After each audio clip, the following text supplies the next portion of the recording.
welcome back. Today I'm going to look at two films by Kinji Fukasaku telling the same story, basically. They're both adaptations of the same Japanese myth or story.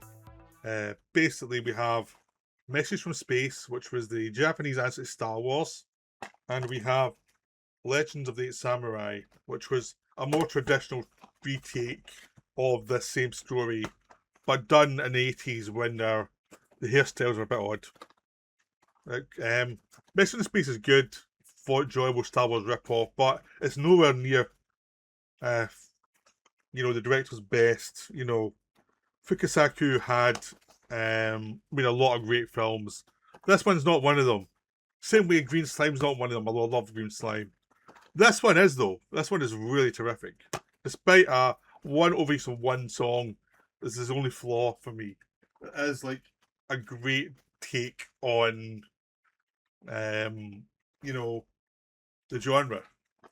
But both of them have certain actors in it. Like, basically, you have Hiroyuki Sanada as a hero in both of them. You have Sonny Chiba as a supporting part in both of them. And you have a lot of other actors who pop in and out in both of them. And you have similar special effects men the same. Probably similar crews are the same. It's like nobody was... there was a massive crossover because the director liked working in the same location with the same people. So, and the same actors. So even though he did that again, the story again, he didn't really need to change some of the actors. So we'll start with Message from Space. Message from Space is the weakest one. It is one of those films that are made by people who saw Star Wars and realised their job was to make a Japanese version of Star Wars. Fukasaku had to basically make this film before Star Wars was released in Japan. Japan was a year later from Star Wars. Star Wars was released in 1977. It was going to be released in 1978 in Japan. So they had a year to make this film. So they went to see Star Wars in America. There was originally another director involved who the studio did not think was qualified to do this film. Didn't think he'd the experience to pull it off in such a short time. So Fukasaku was brought in to take over and do the film. But he was also one of the people that went over from the studio to watch Star Wars, and he enjoyed it. The original idea was to do some more like a Jaws kind of story. That was dropped, and this Message from Space was... Because it was much closer to Japanese culture, because you could take the samurai elements, because Star Wars took so much from Japanese culture. I mean, the Jedi are basically samurai.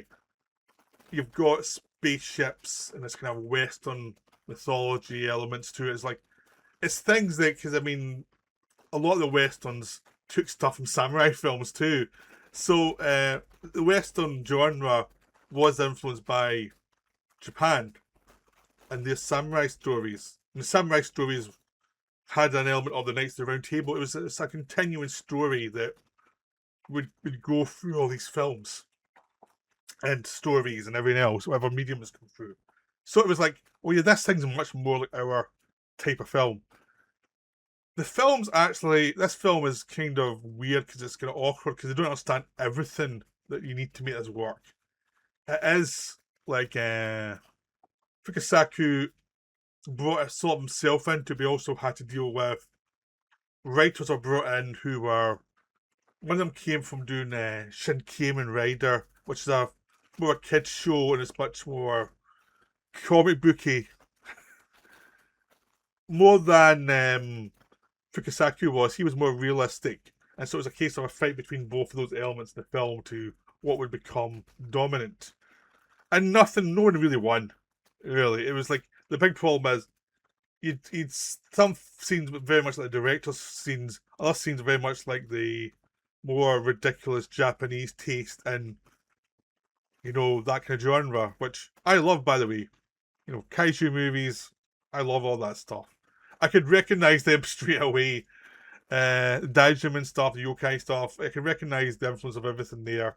I can enjoy it, but I could see that it wasn't always gelling together the way that you might want it to gel together.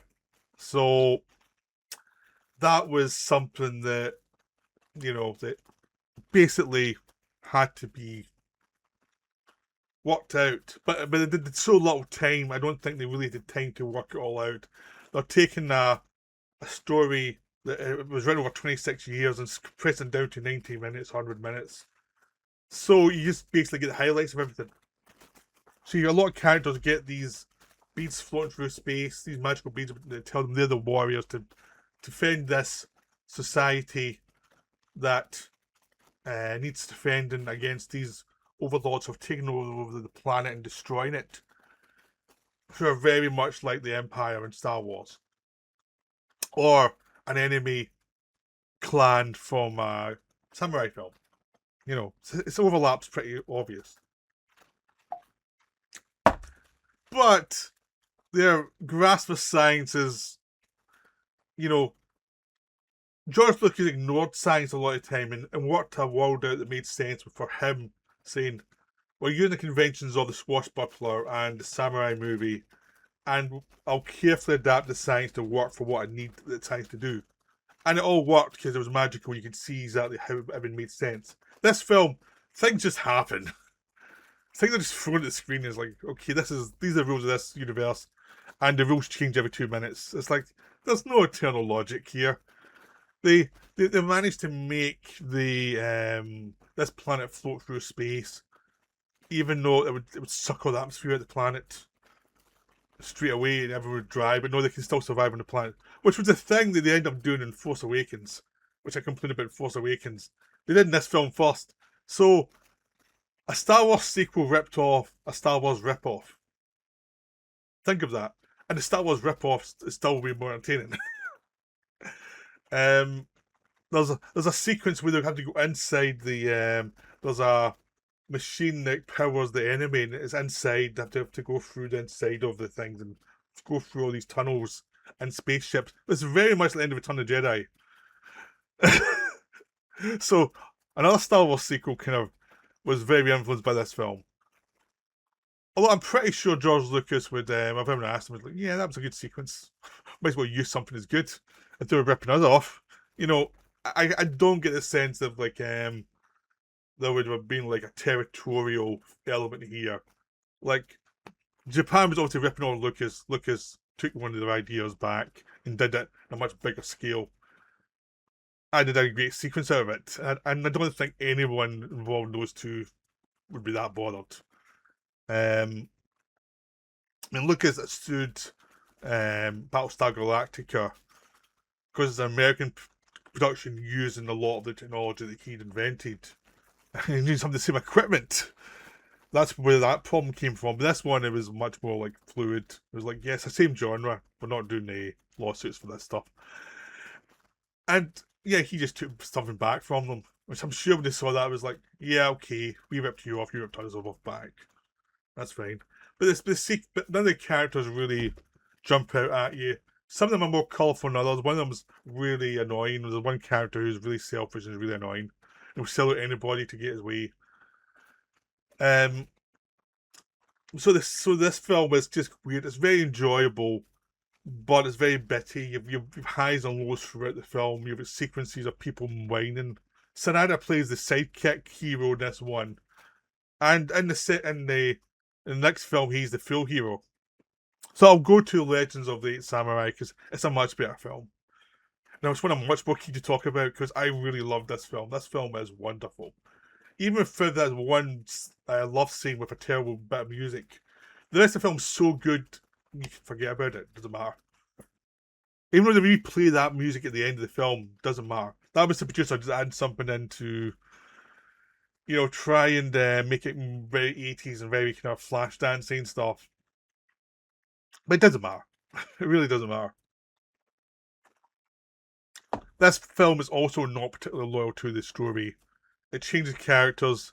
It makes one of the male characters a woman, which is great because the characters were the best character in the film. So I'm good with that. But it just does its own thing. What the lead character and the hero in the film is different from the hero in the book.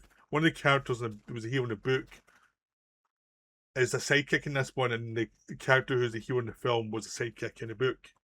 But Fukasaku, I think, just liked those characters more. He could hire Sanada to play this character. He'd already worked for Sanada quite a few times at this point, thought he can do that. And it just works better for the story. It's about a guy who starts off the most selfish guy possible. But as the film goes on, you realise there's reasons for this. He wants to be a samurai, and they reject him because he's poor. He left his home and come back, failure, and seeing that everyone just judges him harshly for his decisions. And the person who brought him up has died. And he's basically a criminal at this point, and he's not very happy with what's going on in his life. And he ends up entering a story where a princess is on the run from all these villains who are these supernaturally tied creatures who are dead but have come back to life, and are possessed of evil. And the thing of this castle where they would build a domain to spread over Japan, and they have to be destroyed by these 8 warriors who have these glowing things that show the 8 different disciples of the samurai to prove that they're worthy of being samurai that will defeat these enemies. And each one has a flaw that's very much, this story is pretty much influencing the 7 samurai. And each character has flaws they have to overcome. None of them are perfect. They've all got their issues. The one guy was in love with his sister. Or she wasn't his sister biologically. One of them was adopted, but they were brought up as brother and sister, and they're in love with each other.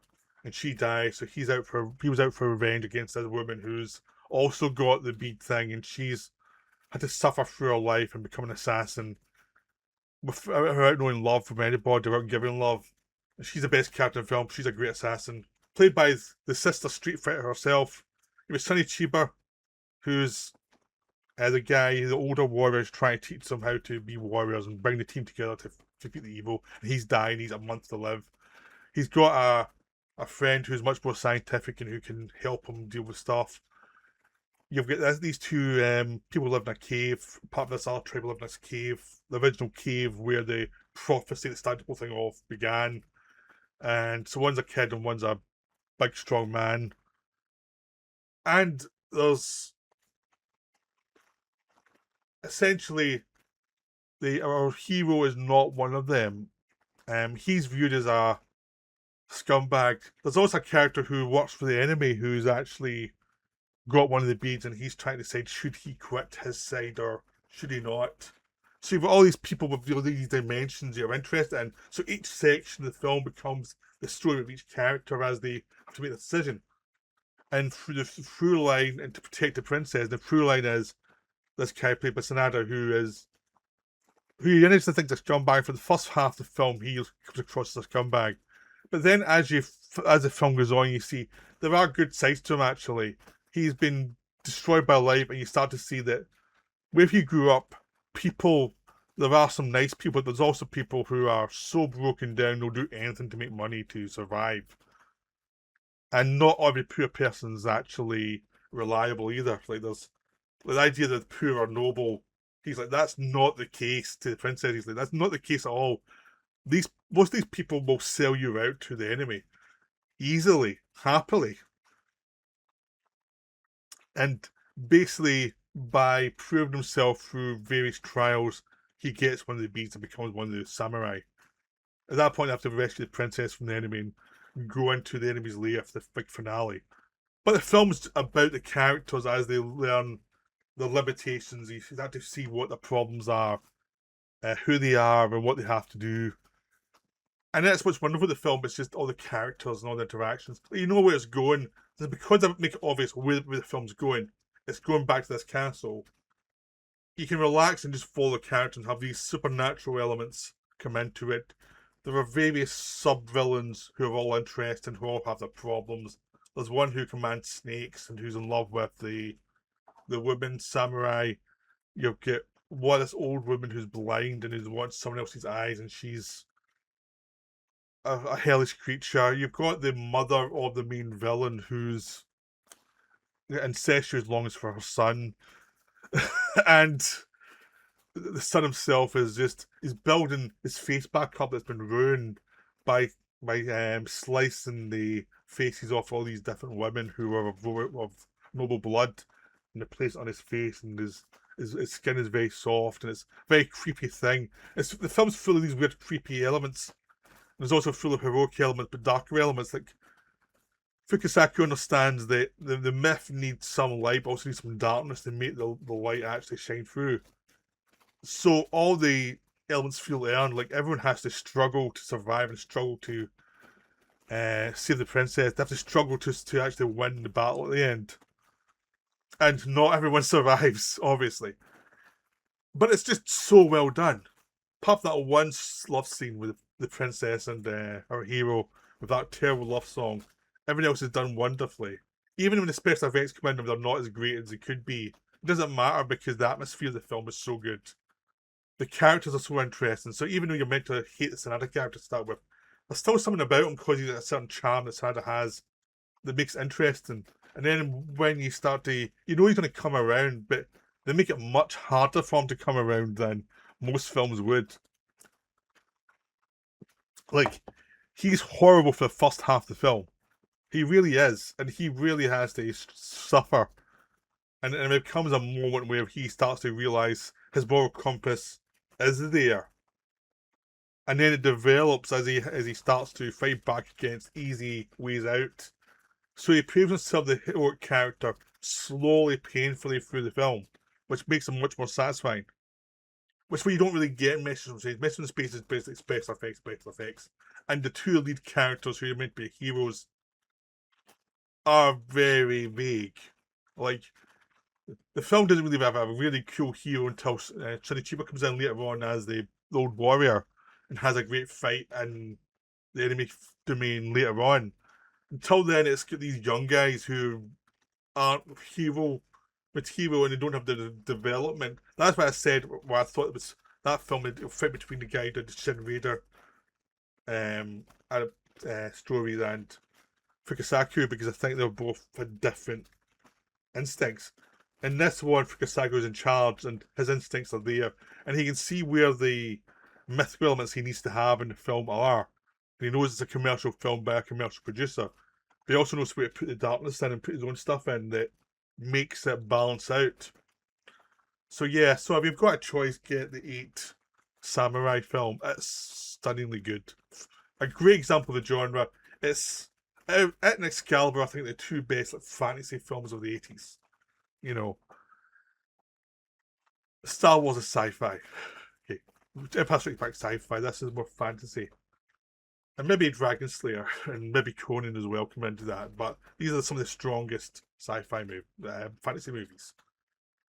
Message from Space is enjoyable, but it's a much lower level Fukasaku, honestly. But definitely go and see Legend of the Samurai because it's really terrific. It really delivers. So I hope you enjoyed this video. I hope it's got you interested in seeing these films. I'll see you all later. Bye.